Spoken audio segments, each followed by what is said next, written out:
Evangelho de Jesus Cristo segundo São Marcos. Glória a vós, Senhor. Naqueles dias havia de novo uma grande multidão e não tinha o que comer. Jesus chamou os discípulos e lhes disse: Tenho compaixão dessa multidão, porque já faz 3 dias que estás comigo e não tem nada para comer.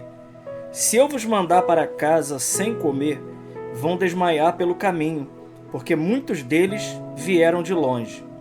Os discípulos disseram: Como poderia alguém saciá-los de pão aqui no deserto? Jesus perguntou-lhes: Quantos pães tendes? Eles responderam: 7. Jesus mandou que a multidão se sentasse no chão. Depois pegou os 7 pães, deu graças, partiu-os e iam dando aos seus discípulos para que os distribuíssem. E eles os distribuíam ao povo. Tinha também alguns peixinhos. Depois de pronunciar a bênção sobre eles, mandou que os distribuíssem também. Comeram e ficaram satisfeitos, e recolheram 7 cestos com os pedaços que sobraram. Era 4.000 mais ou menos, e Jesus os despediu. Subindo logo na barca com seus discípulos, Jesus foi para a região da Dalmanuta. Palavra da salvação. Glória a vós, Senhor. Queridos irmãos, chegamos hoje ao sábado, dia 10 de fevereiro. Hoje a gente celebra também a memória de Santa Escolástica, esta que é irmã de São Bento. O texto do Evangelho de hoje narra pra gente a segunda multiplicação dos pães. Aqui, o capítulo que nós lemos aqui, o capítulo 8 de São Marcos, versículos de 1 a 10, vai nos dizer exatamente isso. Nós podemos aqui tirar um sentido espiritual muito grande dessa palavra para cada um de nós. Nessa palavra, realmente, há um sentido espiritual poderoso para cada um de nós. Nós vemos aqui que o texto fala que muitas pessoas vieram de longe, uma multidão vieram de longe, não tinham o que comer e já estavam há 3 dias com nosso Senhor. Ora, em sentido místico, nós podemos olhar aqui que aqueles que vêm de longe é aqueles que estavam afastados de Deus, aqueles que viviam em todo tipo de depravação da carne, furtos, violências, roubos, homicídio. Então eles vêm aqui e já estão 3 dias com nosso Senhor, sem comer nada. Então, o primeiro grande ensinamento que Jesus nos dá aqui, antes mesmo dele realizar o milagre e antes dele saciar a fome, é preciso de cada um de nós que a gente então dedique um tempo da nossa vida. Nós que viemos de longe, e aqui engloba todos nós. Todos nós, queridos irmãos, sem exceção, todos nós viemos de longe, porque nós estávamos afastados do Senhor pelos nossos pecados, pelas nossas misérias, pelas nossas culpas. E um dia, Jesus ele aconteceu verdadeiramente para a nossa vida. É importante a gente ter isso em mente, né? Eu fui resgatado por Cristo. Isso aqui é importante para nós. Nós fomos resgatados por nosso Senhor. Que coisa maravilhosa.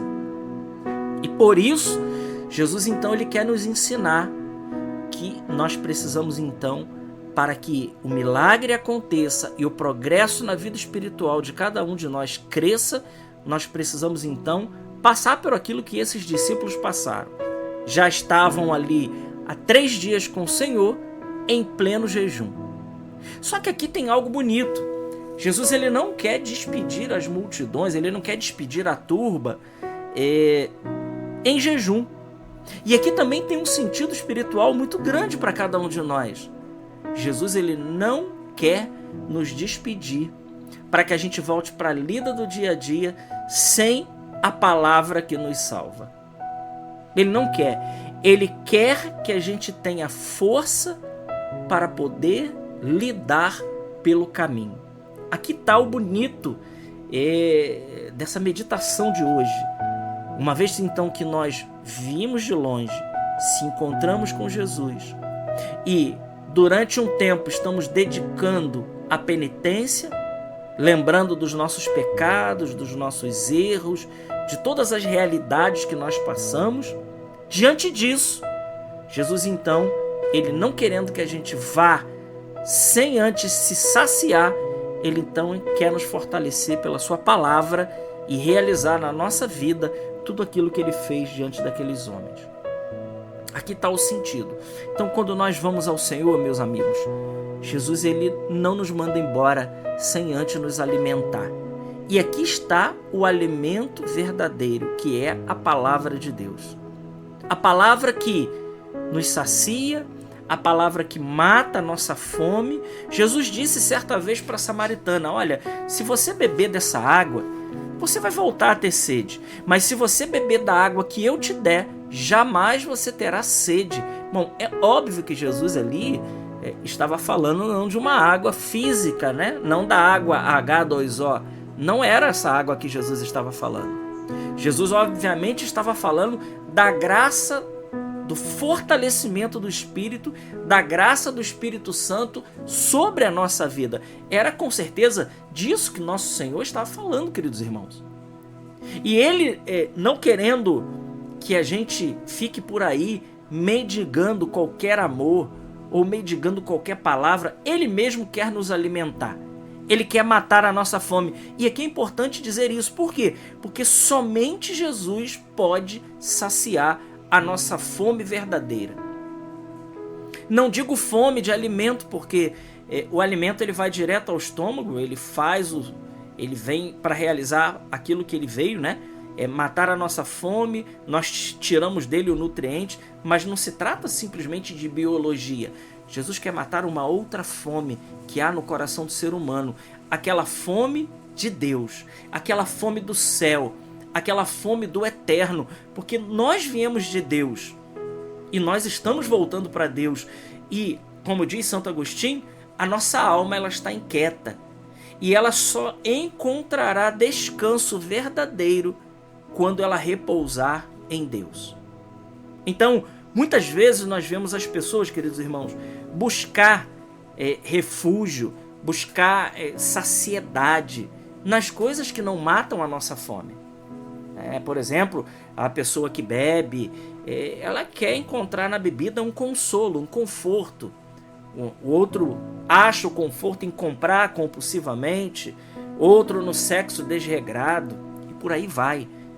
Mas na realidade, o ser humano o tempo todo ele está querendo preencher um vazio que há no coração dele. Mas somente que nenhuma dessas coisas temporais, nenhum apetite sensitivo pode de fato saciar a nossa alma.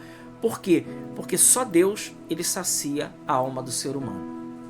E Jesus, sabendo disso, ele está pronto para nos saciar. E aqui eu quero falar algo dentro dessa meditação.